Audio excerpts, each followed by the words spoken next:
que yo te revelo a ti para que quede registro, pero esto es algo que ha de acontecer en los últimos días, en los postreros tiempos.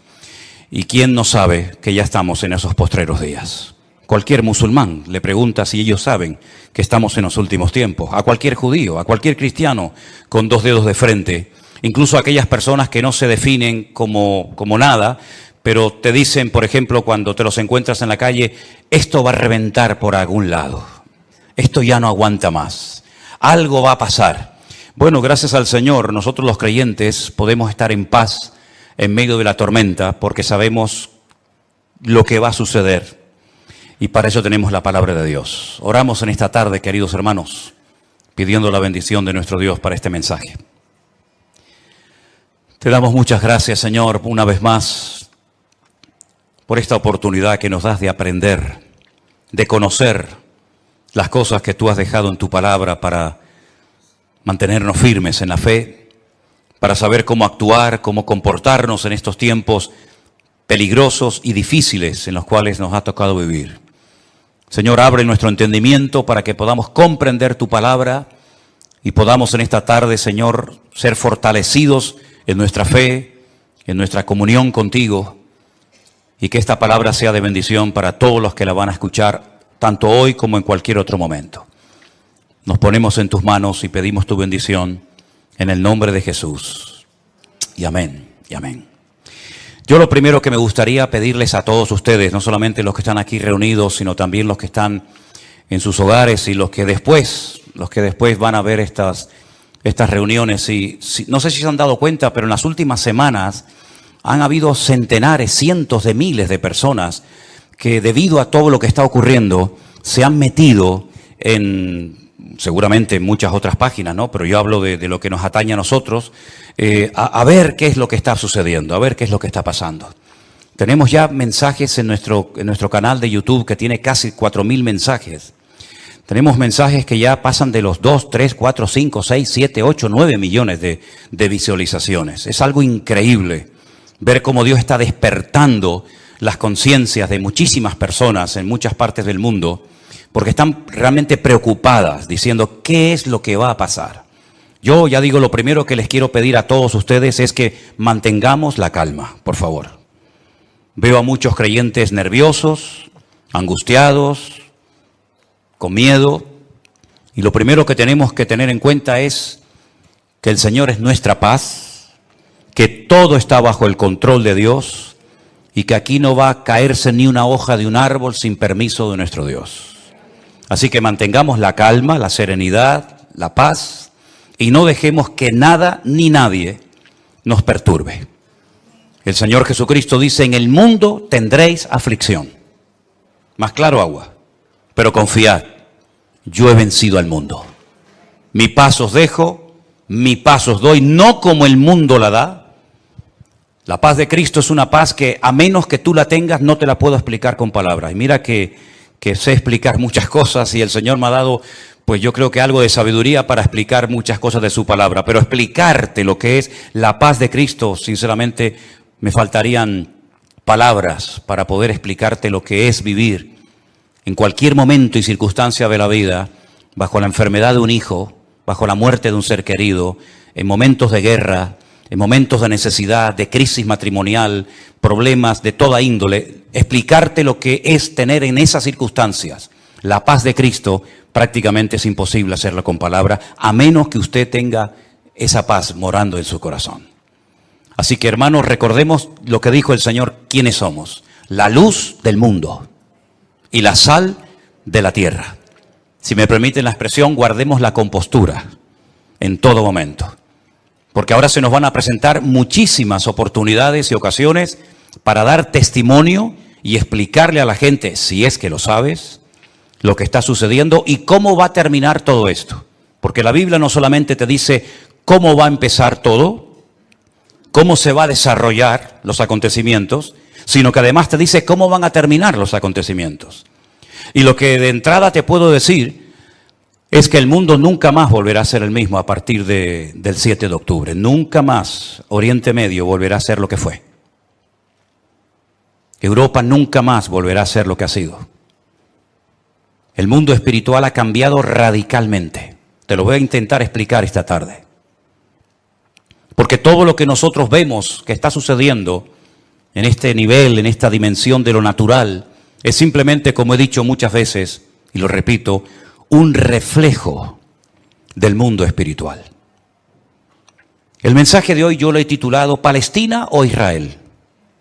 Porque se está oyendo mucho hablar en los últimos días, semanas, acerca de Palestina, de Israel y de Palestina. Y yo tengo que hacer un pequeño alto en el camino antes de entrar en lo que va a ser en sí el mensaje y decirte que no hay que ser ni judío, ni musulmán, ni creyente, ni cristiano, ni nada, para saber que nunca, jamás en la historia hubo un Estado llamado el Estado palestino. Nunca existió tal cosa, jamás. Te voy a decir de dónde viene y quién le puso ese nombre a ese territorio de Palestina. Antes de que los judíos llegaran a ese país y declararan el Estado judío de Israel, como se llama, en 1948, estaban los ingleses en aquel lugar. Después de la Primera Guerra Mundial se repartieron el mundo las naciones vencedoras. Y a Inglaterra le tocó lo que ellos llamaban en aquel tiempo Palestina. Así es que no sacaron de allí al pueblo palestino, porque nunca existió un país llamado o un pueblo llamado palestino, jamás. Entonces sería antes de los ingleses, pues tampoco, porque antes de los ingleses estaban los otomanos. Y sabéis que en ese país han estado todos, los omeyas, los árabes, los bizantinos, los hasmoneos, los griegos, los romanos, prácticamente todo el mundo ha estado por allí. Los cruzados con aquellas cruzadas, y decirles incluso que hasta el rey de España es el único rey del mundo que tiene el título de rey de Jerusalén, por si no lo sabían. Es decir, que por ese pequeño territorio, que es un cruce entre lo que se consideraba la Mesopotamia y Egipto, o la salida al mar Mediterráneo, jamás ha habido un Estado palestino, nunca. No sé si en algún momento lo habrá, pero jamás en la historia ha existido tal cosa. ¿De dónde viene entonces el tema o el término Palestina? Realmente el título, el nombre de Palestina fue un castigo del Imperio Romano a los judíos. Me explico. En el año 132 después de la era de Cristo, después del nacimiento de Cristo, hubo un hombre llamado Bar Kokhba. Su nombre significa hijo de la estrella, Bar, hijo, Kokhba, estrella. Bar Kokhba era un judío que fue declarado el Mesías, el verdadero Mesías de Israel. Ustedes saben que el sueño dorado de Israel ha sido la restauración de la monarquía con un rey descendiente de la tribu de Judá. Y este tal Bar Kokhba, el hijo de la estrella, fue apoyado de una forma tremenda por un rabino muy famoso de la época llamado Rabí Akiva. Rabí Akiva, haciendo una pésima interpretación de un texto del Antiguo Testamento, donde dice que el hijo de la estrella, hablando del verdadero Mesías, reinaría, apoyó de una forma tremenda a Bar Kokhba y emprendió una rebelión en contra del Imperio Romano. Y durante un par de años logró crear, entre comillas, un pequeño, país independiente que era la región o la provincia del sur de Judea. Los romanos no le iban a permitir ni a Bar Kokhba ni a nadie que pisotearan a Roma, que humillaran a Roma, y entonces emprendió una matanza, una guerra terrible contra este líder religioso, político, y lo desmenuzaron. En aquellas guerras se cuenta que murieron más de 580.000 judíos. Una barbaridad. 580.000 judíos perdieron la vida, incluido el Bar Kokhba este. ¿Por qué se produjo esta rebelión? Bueno, hay varios factores, varios motivos. El primero es porque el Imperio Romano había prohibido practicar la Brit Milá, el pacto, la circuncisión. No se podían hacer circuncisiones en Israel, y sabéis que eso es algo sagrado, incuestionable. No se negocia el circuncidar sí o no a un varón. Eso es algo que nadie cuestiona. Incluso los judíos ateos lo hacen con sus hijos. Todos lo hacen, sean creyentes, practicantes o no. Y eso estaba prohibido. Estaba prohibido la celebración del Shabbat, el día de reposo para el pueblo de Israel en aquel tiempo. Estaba prohibido enseñar Torah, enseñar la ley de Moisés, celebrar las fiestas.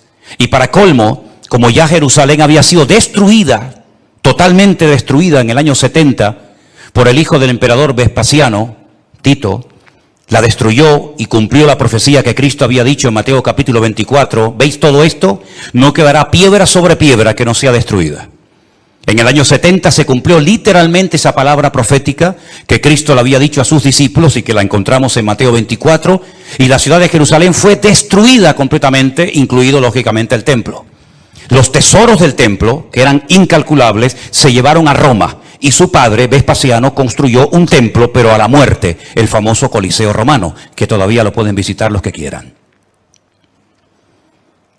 Y para hacer una conmemoración de esta victoria, entrando o muy cerca del Coliseo romano está el Arco del Triunfo de Tito, por donde desfilaron las legiones romanas, humillando a los judíos que se los llevaban por miles y centenares a Roma para ser lanzados al circo romano, crucificados, etcétera, etcétera.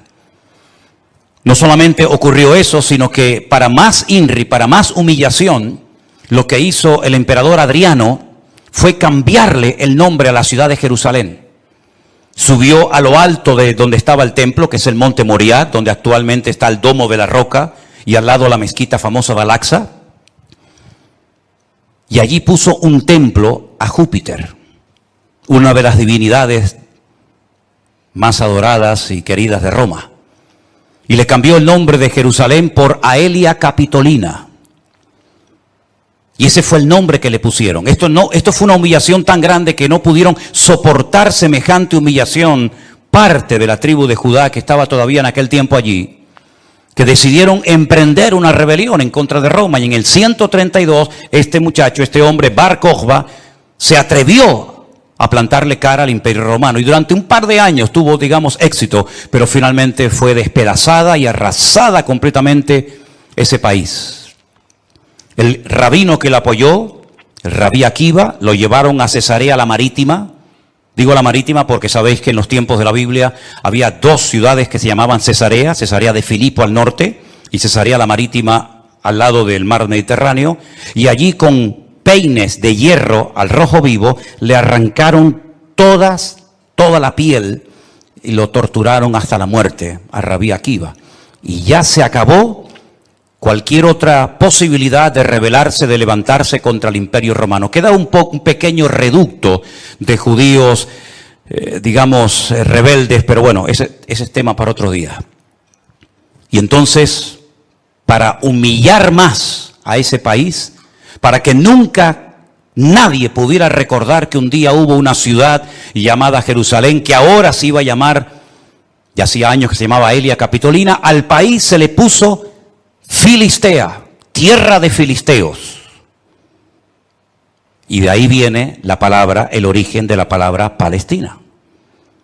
Fue un castigo de Roma a los judíos para que nunca más nadie pudiera echar de menos un país llamado Israel.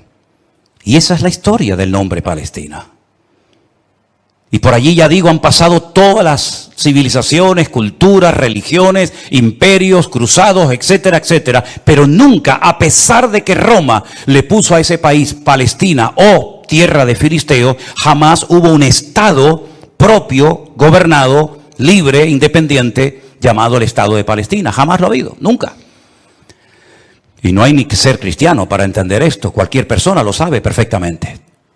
Por lo tanto, cuando hace unos días un señor dijo que Jesús era palestino, yo le pediría a los que son de ese país que se pongan en contacto con su embajador o con su presidente y le corrijan a este señor, porque Palestina no existía en la época del Señor Jesús. Hay que decirle a este señor que Jesús era de la tribu de Judá. Su padre y su madre, que están sus árbol genealógico en la Biblia, Mateo capítulo 1, Lucas capítulo 3, eran descendientes de la tribu de Judá, que a su vez estaba entroncada con la casa real del rey David. ¿Y quién era David? Era de la tribu de Judá. Su papá se llamó Isaí. El padre de Isaí fue Obed. El padre de Obed fue Booz. Y Booz era el hijo de Rahab, que se casó con Salmón, que era del pueblo de Israel. Por lo tanto, Jesús era judío. Por eso lo circuncidaron a los 8 días. Por eso subía a Jerusalén 3 veces al año, para celebrar las fiestas que la Torá de Moisés indicaba que tenían que subir a Jerusalén. Por eso Jesús nunca fue a una mezquita, siempre fue a sinagogas, porque ni siquiera las mezquitas, el Islam, existía en la época de Jesús, sino que tendrían que pasar más de 600 años, más de 6 siglos y medio, hasta que naciera el Islam, que por cierto significa sumisión. ¿A quién? Lo interesante es que el Señor Jesucristo, cuando es juzgado por sus enemigos, en este caso los romanos, el que lo sentencia a muerte, ordena poner encima de la cruz un título escrito en 3 lenguas: latín, griego y árabe. Si ustedes me dejan que siga, tienen un problema, porque he dicho un disparate y ustedes no han dicho nada. Y ustedes no tienen que permitir que yo ni nadie diga disparates en este púlpito. Eso es. Entonces corríjame cuando digo algo mal, no tengan miedo. El Poncio Pilato dijo de encima de su cruz tienen que poner un cartel en latín, el idioma de los romanos, en griego, la lengua internacional de la época, y en hebreo, que es el idioma que habla este pueblo, que diga Jesús Nazareno, Rey de los judíos. No dijo rey de los palestinos, no dijo rey de los árabes, dijo rey de los judíos, que eran los que vivían allí. Porque dice Juan capítulo 1 que a los suyos vino y los suyos no le recibieron.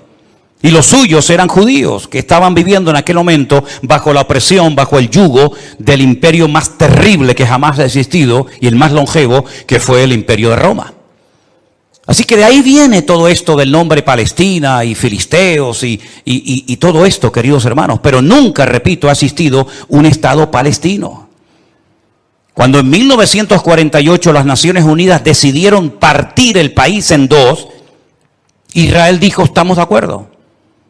Si los árabes que en ese momento habitaban en ese país, que la mayoría eran de origen jordano, el país que estaba al lado, porque no sé si saben que, por ejemplo, la explanada de las mezquitas arriba, en el monte Moriat, en el monte de Moriat, eso está bajo protectorado de Jordania.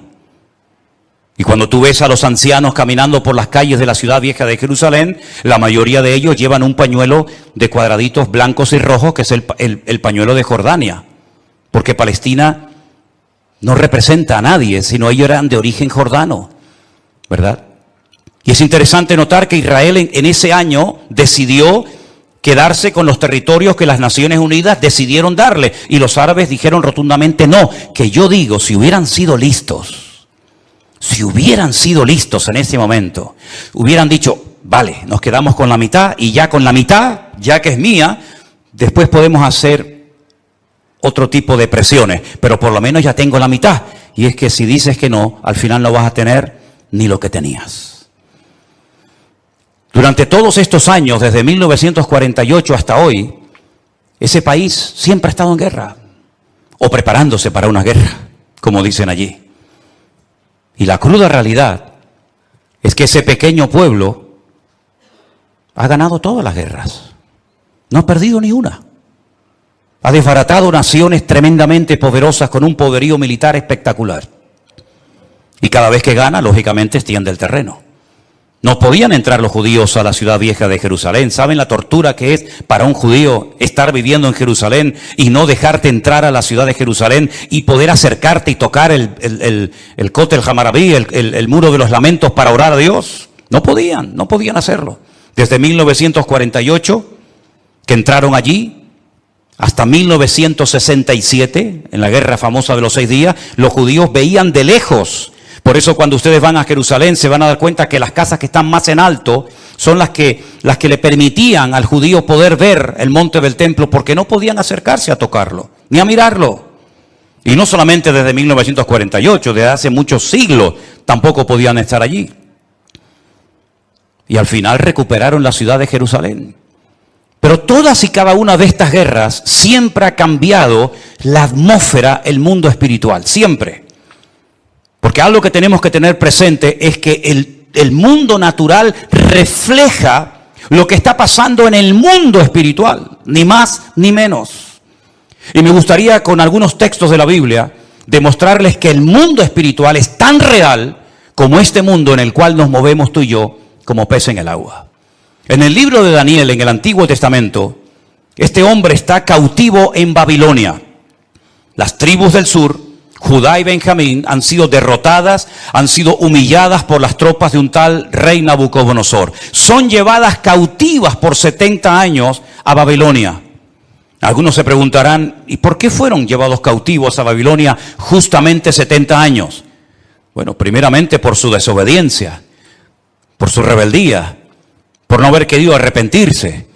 Muchas veces el Señor le mostró a Ezequiel en visión los pecados terribles que ellos hacían en la intimidad, que nadie los sabía, pero que Dios los conocía perfectamente. Y dice que se lo llevaba en visión y le decía, métete por el agujero de esa pared y mira lo que están haciendo ahí adentro, a ver si no son dignos de mi ira y de mi juicio, ¿verdad? Y por 70 años son llevados a Babilonia para que la tierra descanse en una celebración que todavía, en una ley que todavía los religiosos, los agricultores religiosos practican, otros no. Y es la ley de la Shemitah. La Shemitah es una ley que obliga al agricultor, al que se dedica a los labores del campo, a dejar reposar la tierra un año entero. No se puede trabajar la tierra. Nosotros estuvimos este año, creo que fue este año, el año pasado, y veíamos muchos campos muy bonitos, muy bien arados, muy bien trabajados, y otros campos totalmente como abandonados, llenos de malas hierbas, y nos decían, estos son los campos de los agricultores religiosos que no van a trabajar durante este año. Por la ley de la Shemitah, que es el descanso de la tierra. Dios preparó un día a la semana para el descanso del hombre, para que usted no sea una máquina de trabajar y trabajar y trabajar, sino que también reconozca que hay un Dios que creó el universo, la tierra, y nos da la familia y los hijos para disfrutar, y no que usted se ponga con 70, 80 o más años de la vida, y lo único que ha hecho en toda su vida es pagar deuda, comprar cosas y trabajar ¿verdad? Como un esclavo, y al final se le fue la vida trabajando, cuando el Señor dice, detente, cesa toda actividad, y descansa como mínimo tú, tus empleados, tus bestias, tus animales durante un día a la semana, y así reconocen la obra creadora de Dios, y así renuevas tu fuerza para empezar una nueva semana con la bendición de Dios. Pero también la tierra, el Señor la cuida, porque dice la Biblia que la tierra es de Dios, no es del hombre. La tierra de Israel no es de los judíos. La tierra de Israel, ese territorio tan pequeñito, no es de los palestinos. ¿Quién es el dueño de la tierra? Es Dios, lo dice en su palabra. Del Señor es la tierra y su plenitud. Y dice la Biblia que durante los 490 años que vivieron allí cuando entraron con Josué, nunca cumplieron la ley del reposo de la tierra. Por lo tanto, la tierra necesitaba descansar 70 años. 70 por 7, ¿cuánto es? 490. Después de los 70 años de cautiverio, logran volver otra vez a su país, restauran el muro, restauran la ciudad, restauran el templo, vuelven otra vez a la vida normal, digamos.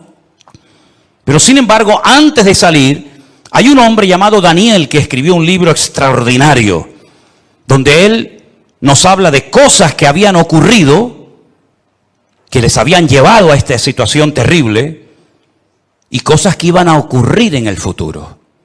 Pero una de las cosas que Daniel cuenta muy interesante es el conflicto, la guerra, la realidad del mundo espiritual. Por ejemplo, podríamos leer muchos pasajes, pero en Daniel capítulo 10, a partir del versículo 12, la palabra de Dios dice así. Entonces me dijo, Daniel, no temas, porque desde el primer día que dispusiste tu corazón a entender y a humillarte en la presencia de tu Dios, fueron oídas tus palabras y a causa de tus palabras yo he venido. Está hablando con un ángel que se le ha presentado a Daniel, ¿sí? Mas el príncipe del reino de Persia se me opuso durante 21 días. Pero he aquí Miguel, uno de los principales príncipes, vino para ayudarme y quedé allí con los reyes de Persia. Intentaremos explicar esto lo mejor posible. He venido para hacerte saber lo que ha de venir a tu pueblo en los postreros días. Porque la visión es para esos días. No es para el tiempo de Daniel, es para los postreros, los tiempos finales. Mientras me decía estas palabras, estaba yo con los ojos puestos en tierra, enmudecido. Pero he aquí uno con semejanza de hijo de hombre tocó mis labios. Entonces abrí mi boca y hablé y dije al que estaba delante de mí: Señor mío, con la visión me han sobrevenido dolores y no me queda fuerza. ¿Cómo pues podrá el siervo de mi Señor hablar con mi Señor? Porque al instante me faltó la fuerza y no me quedó aliento. Y aquel que tenía semejanza de hombre me tocó otra vez y me fortaleció y me dijo: muy amado, no temas, la paz sea contigo, esfuérzate y aliéntate. Y mientras él me hablaba, recobré las fuerzas y dije: hable mi Señor, porque me has fortalecido. Y me dijo: ¿sabes por qué he venido a ti? Pues ahora tengo que volver para pelear contra el príncipe de Persia. Y al terminar con él, con el príncipe de Grecia, que vendrá. Pero yo te declararé lo que está escrito en el libro de la verdad, y ninguno me ayuda contra ellos sino Miguel, vuestro príncipe. Aquí está hablando de príncipe, el príncipe de Grecia, el príncipe de Persia. Habla de un arcángel tremendamente poderoso que aparece en pocas ocasiones en la Biblia, llamado Miguel, que dice que es el príncipe que protege al pueblo de Israel de ser aniquilado y destruido. Porque una cosa que les quiero decir y que os quede clara, y me da igual si estáis de acuerdo o no, me da igual, créame, pero te lo tengo que decir. Recientemente se le preguntaron a altas autoridades de Hamás y le dijeron: si pudierais elegir entre tener todo el Estado de Israel, todo el territorio, de norte a sur y de este a oeste para ustedes, o la destrucción, la aniquilación total y absoluta del pueblo de Israel, ¿qué elegiríais? ¿Sabe la respuesta, no? Preferimos que no exista ni un solo judío sobre la faz de la tierra antes de quedarnos con todo su territorio. Porque no es que quieren quedarse con todo el territorio, es que quieren arrojar al mar o al desierto para que muera toda la población de Israel, que en este momento está alrededor de unos 15 millones de personas más o menos repartidas en varias naciones de la tierra. ¿Quién puede negociar con alguien que te quiere matar? ¿Quién puede negociar con alguien que viola a tus hijos y los quema delante de tu presencia? ¿Quién puede negociar con alguien que le abre el vientre a una mujer embarazada y le saca a su hijo que aún está con vida? ¿Quién puede negociar con alguien que te odia y que el sueño de su vida es destruirte a ti y a toda tu descendencia? ¿Quién puede negociar con semejantes salvajes? Fijaros que ya no digo animales, como decía hasta el otro día, porque no quiero ofender a los animales. Pero aquí encontramos una realidad espiritual.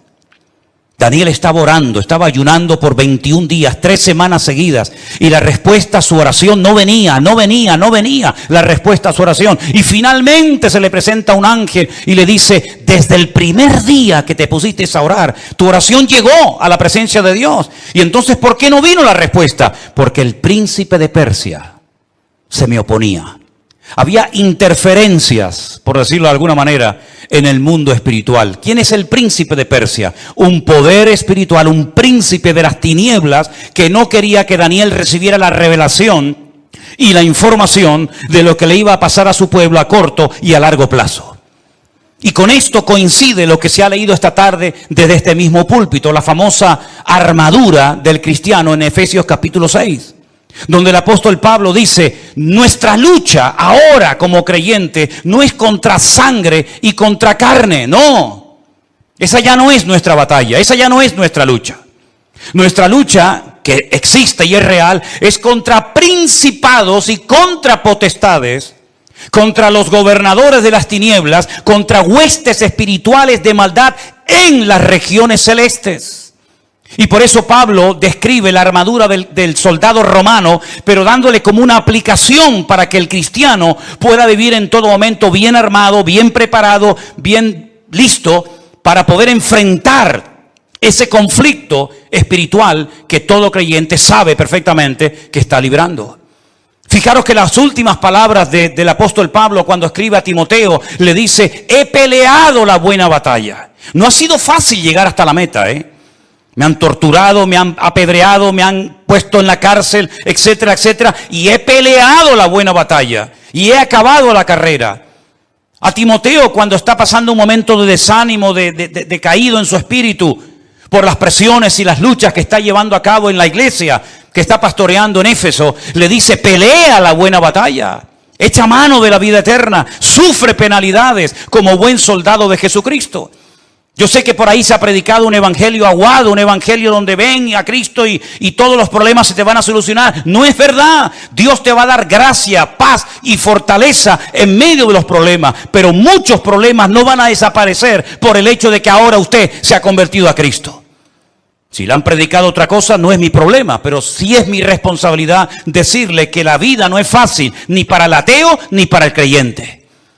Y dice la Biblia que cuando sale el sol calienta buenos y calienta malos. Y cuando hay guerras mueren buenos y mueren malos. Y cuando hay un naufragio mueren cristianos y mueren ateos. Y cuando hay un atentado, cuando hay un terremoto o cuando hay un tsunami mueren cristianos, mueren blancos, mueren ricos, mueren todos. Porque es parte de la vida. Pero en medio de las tormentas y sufrimientos de la vida, nosotros sabemos que el Señor está a nuestro lado. Y eso es lo que nos da la fuerza para decir, Dios está conmigo porque yo sé en quién he creído. Miren a Job, y no me quiero ir del tema, pero miren a Job, un hombre que perdió a sus hijos, un hombre que perdió su salud, un hombre que perdió su patrimonio, toda la vida trabajando para tener 4 cosas y en un día las perdió todas, como le puede pasar a cualquiera, ¿o no? Sin embargo, cuando su mujer le dice, maldice a Dios, ¿qué tipo de Dios tienes tú? Que hoy te da y mañana te quita, ahora te sana y mañana te enferma. Y le dice, como cualquier persona incrédula, insensata, has hablado. Yo sé en quién he creído y aunque Dios me mate, yo lo voy a seguir adorando, porque yo sé que mi Redentor está vivo. Podemos tener paz en medio de la tormenta, podemos dormir en paz, como dice la Biblia, en paz me acostaré y asimismo dormiré. Porque solo tú, Señor, me haces vivir confiado. Y aunque un ejército acampe contra mí, no temerá mi corazón. Porque el Señor es mi luz y mi salvación. Son promesas que las hemos interiorizado en nuestra vida. Y no es como un mantra que lo tengo que repetir para autoconvencerme de que Dios está conmigo. Es que no me tengo que autoconvencer de nada. Él mismo me da testimonio a mi espíritu de que no estoy solo en medio de las luchas de la vida.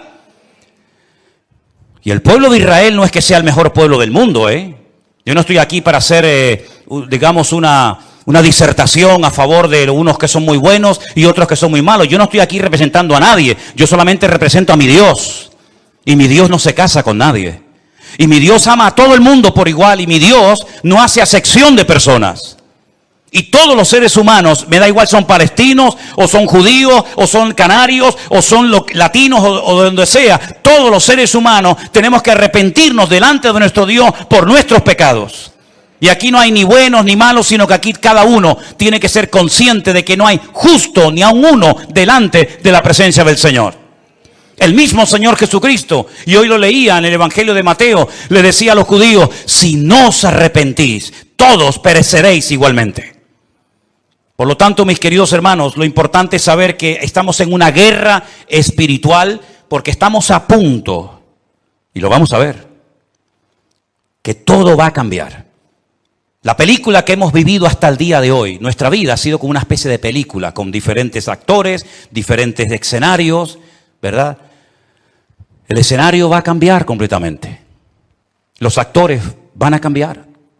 El guión va a cambiar. Y cuando está a punto de producirse un cambio en el mundo significativo que afecta a miles y a millones de personas, hay siempre guerra en el mundo espiritual. Miren cuando Cristo nació, la guerra espiritual que hubo. Comenzaron a asesinar niños, ¿verdad? Comenzaron una serie de revoluciones porque cada vez que va a haber un cambio que va a afectar la economía, la política, la vida social, etcétera, siempre hay un conflicto espiritual tremendo. Daniel estaba orando porque quedaba pocos años, poco tiempo, probablemente estaba por el año 68, máximo al 69 de la liberación, ¿verdad?, del pueblo, y Daniel estaba no preocupado, pero sí indagando, leyendo las Escrituras, orando y ayunando, porque sabía que se avecinaba, se oteaba en el horizonte un cambio tremendamente significativo. Miles de personas por fin iban a poder volver otra vez a su país. Iba a haber una masa de gente que iba a ir de un lugar a otro. Y esos cambios, hermano, no se producen por casualidad. Esto que estamos viendo, que ayer llegaron 1000 al Hierro, el otro día 600 a Lanzarote, el otro día no sé cuántos al Hierro, todo eso no es producto de la casualidad. Satanás está cambiando la escena mundial. Y lo vamos a notar en pocos días, en pocas semanas. Esto va a ser completamente diferente.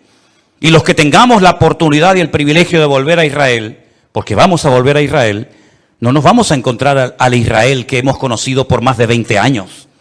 Nos vamos a encontrar a la gente de una forma diferente, una actitud diferente, una atmósfera completamente diferente, porque estamos en una guerra espiritual tremenda. Cuando se lee la famosa armadura del cristiano, se enfatiza mucho que la espada es la palabra de Dios, el yelmo o el casco del soldado representa la salvación, el escudo representa la fe. Pero si ustedes prestan atención a esa armadura de la cual Pablo nos está hablando aquí en Efesios capítulo 6, lo primero que él hace cuando escribe la carta es orar para que los ojos de vuestro entendimiento sean alumbrados y tengáis espíritu de sabiduría y de revelación en el conocimiento de Él. Pablo dice que a los incrédulos Satanás les cegó el entendimiento. Y uno dice, ¿cómo? ¿Cómo es posible que gente tan inteligente, capaz de hacer cosas tremendas, cuando le hablas de la Biblia no se enteran de nada? Son como ciegos, como analfabetos espiritualmente hablando. Capaz que el tipo es un matemático, un científico espectacular, pero cuando le hablas de las cosas del reino, de las cosas espirituales, dice que para él son locura, no las entiende. Yo incluso he hablado con muchísimos rabinos judíos que se saben libros de memoria de la Biblia y les he hablado, por ejemplo, de Daniel y me dicen literalmente, no entiendo lo que estoy leyendo, no lo entiendo. Y uno se queda sorprendido porque se cumple lo que dijo Isaías. Dale esto al que sabe leer y te dirá, no lo entiendo. Y Pablo dice que esta armadura representa la verdad, la justicia, la paz, la fe, la salvación y la palabra de Dios. Fíjate qué palabras tan interesantes. Dice que ceñid vuestros lomos con la verdad, con la coraza de justicia, calzados los pies con el apresto del evangelio de la paz, coger el escudo de la fe, tomad el yelmo de la salvación y la espada del Espíritu, que es la palabra de Dios. Estas 6 cosas, estos 6 elementos, están en el punto de mira de Satanás para arrancarlos de nuestra sociedad de un plumazo. Quiere cambiar la verdad en mentira y convertir la mentira en verdad. Si no, sal por la calle hoy en día y pregunta cosas que tienen que ver ya no con la fe, sino con el sentido común. Y te vas a dar cuenta que hay gente que cree en mentiras, creyendo 100% que son grandes verdades. Y las grandes verdades las cuestionan y las echan a un lado porque dicen, eso no es verdad, eso es mentira. Esa es una de las estrategias del diablo, bombardear, dinamitar las escuelas, las universidades, incluso también, como no, las iglesias, la familia, los gobiernos, la política, el arte, la pintura, la literatura, todo, para que al final la sociedad siga creyendo más en las mentiras que en las verdades. ¿Quién enseñó que para ir al cielo hay que explotarse? Es una gran mentira. Pero 1.000 millones creen que es una gran verdad. Aquí vino hace poco una persona que me decía, ¿cómo es posible que ustedes crean que la tierra es redonda si la tierra es plana?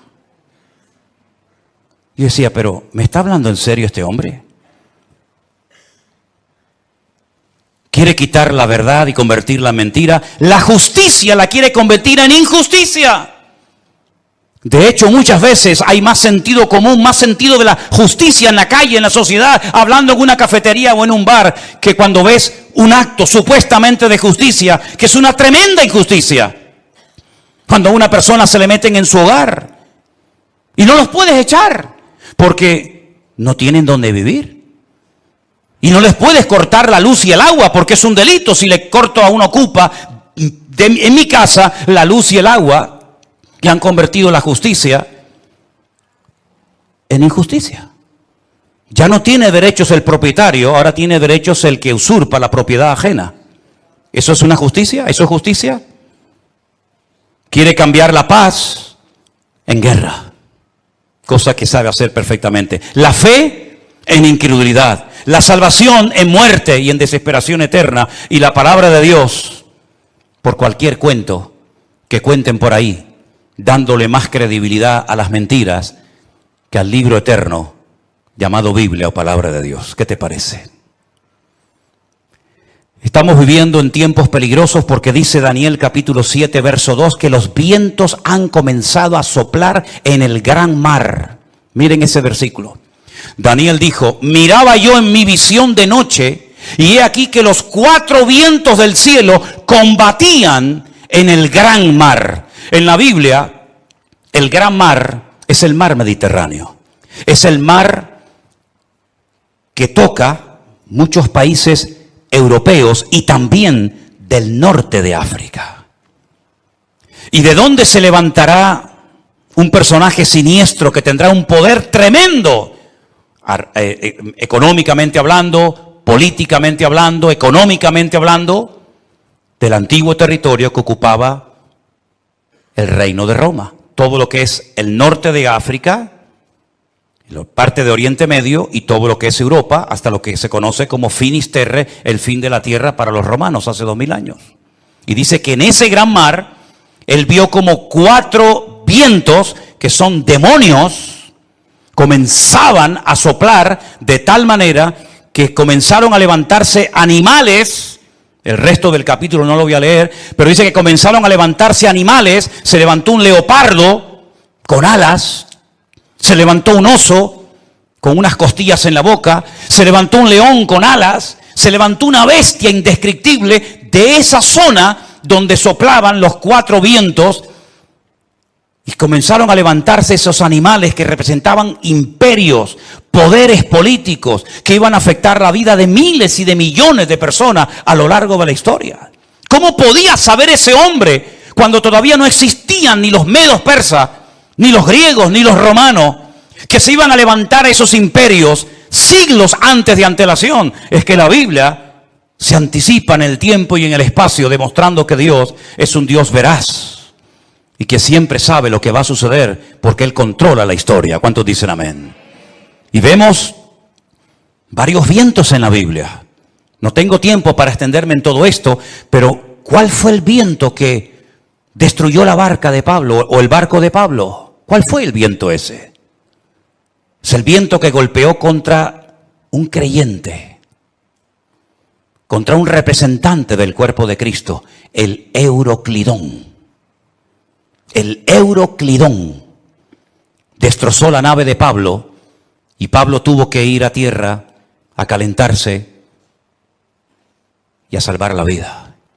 Ese viento soplará. Son nombres de la mitología griega. El Aquilón, el Austro. Son vientos que se mencionan, por ejemplo, en el libro del Cantar de los Cantares. Métanse y estudien las direcciones de estos vientos. Generalmente los vientos, depende del viento, suelen ir en una misma dirección, pero llegará un momento en el que se producirá como una especie de huracán, ¿verdad? Donde hay vientos de norte, de sur, de este, de oeste, y es imposible navegar de esa manera. Es imposible navegar con 4 o 5 vientos diferentes. Y eso es lo que va a pasar en los últimos tiempos. Representa la lucha del mundo espiritual con nombres de vientos que aparecen en la Biblia. Y esos vientos se van a llevar a cabo en una zona geográfica en la que tú y yo también vivimos. Y por eso Europa va a ser afectada grandemente en los últimos tiempos. ¿Qué es lo que hay detrás de todo esto? No es una lucha de unos contra otros simplemente. Es una lucha de Satanás contra Dios y su palabra. Ni más ni menos. ¿Quién puede más, Alá o el Dios de ustedes?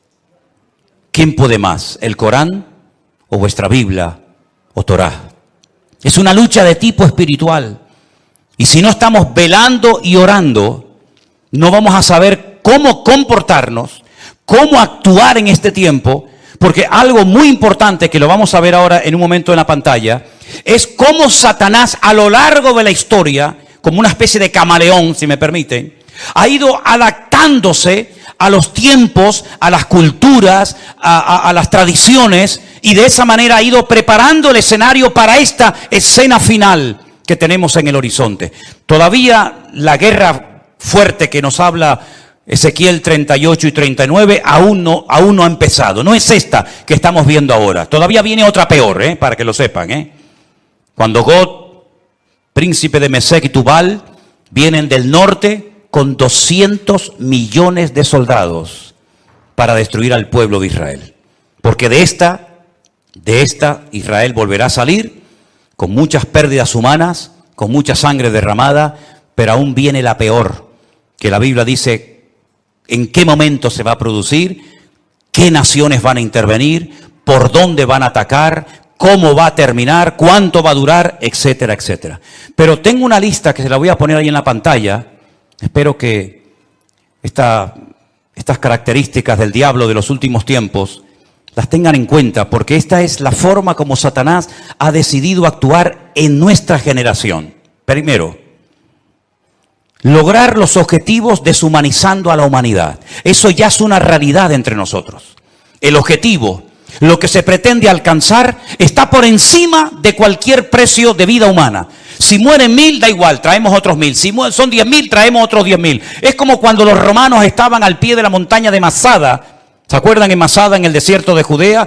Dice la Biblia que había arriba en Masada un reducto de judíos que no querían rendirse. Ellos rodearon la muralla de Masada y comenzaron durante años y años y años a echar tierra para construir una rampa que todavía se puede ver, y por esa rampa subieron ¿cómo se llama? El aparato ese de madera grande. Ahora ya lo diré. 4 años preparando esa rampa para poder subir arriba. Dice la Biblia que la iglesia es columna y baluarte. Ahí está, ya me vino. El baluarte. El baluarte era esa torre de madera que iban arrastrando los esclavos. Dentro iba llena de soldados y cuando llegaba arriba se abrían las compuertas y salían para atacar. 4 años preparando esa rampa de tierra. ¿Cuántos murieron? Miles. Muchos de los que estaban trabajando al pie de la montaña eran familiares, conocidos, vecinos o amigos de los que estaban arriba, rodeados por las legiones romanas. Hay una película de Peter O'Toole que se llama Masada. Véanla para que vean la historia, qué interesante. Mataban a 200, 300 esclavos, traían más y traían más. El objetivo es lo principal. No importa cuántos mueran para alcanzar el objetivo. Esa es una estrategia del diablo que le está saliendo de maravilla. Y es la misma estrategia que están utilizando estas personas hoy en día. El fin justifica a los medios. La vida humana no tiene ningún valor. El objetivo es lo principal. Número 2. La ambición prevalece por encima del respeto a la vida. Voy a conseguir mi objetivo y alcanzar mis metas a toda costa. Me da igual si tengo que torturar, matar, me da exactamente igual. La ambición, la arrogancia de mi corazón es tan poderosa, es tan fuerte, que si tengo que hacer lo que haga falta, lo hago. Número 3. Alcanzar lo divino olvidando lo humano. Si para ir al cielo y tener las 90 que dicen que voy a tener allá arriba, tengo que asesinar a todos estos, estoy dispuesto a hacerlo, porque lo divino, lo que yo creo que es lo divino, prevalece sobre lo humano. Una estrategia diabólica terrible. Cuando hace unos días vi en un reportaje que hicieron y le preguntaban a unos niños de entre 8 y 10 años ¿qué quieren ser cuando sean grandes? Y decían, nosotros queremos ir al cielo. Por eso queremos prepararnos y convertirnos en mártires. Una criatura que lo que tiene que hacer es jugar y disfrutar de la vida, lo divino ha desplazado toda racionalidad o todo raciocinio, es el mundo al revés. La tecnología de la desinformación.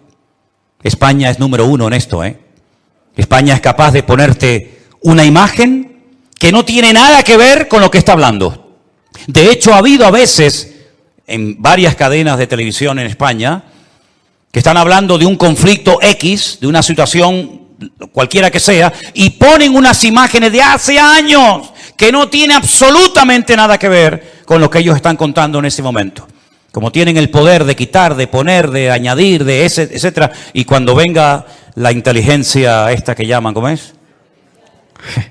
Cuando venga la inteligencia virtual, o artificial, perdón, ni te imaginas las barbaridades que vamos a ver, donde personas están comenzando a decir cosas que ellos jamás han dicho, pero que por una manipulación de la tecnología te hacen creer lo que no han dicho o lo que han dicho. En fin, una locura. Los medios de comunicación son una fábrica que crea deliberadamente ignorancia. Cuanto más ignorante sea la gente, mejor. La ignorancia para ellos es poder. Cuanto más ignorante sea una persona sobre la realidad,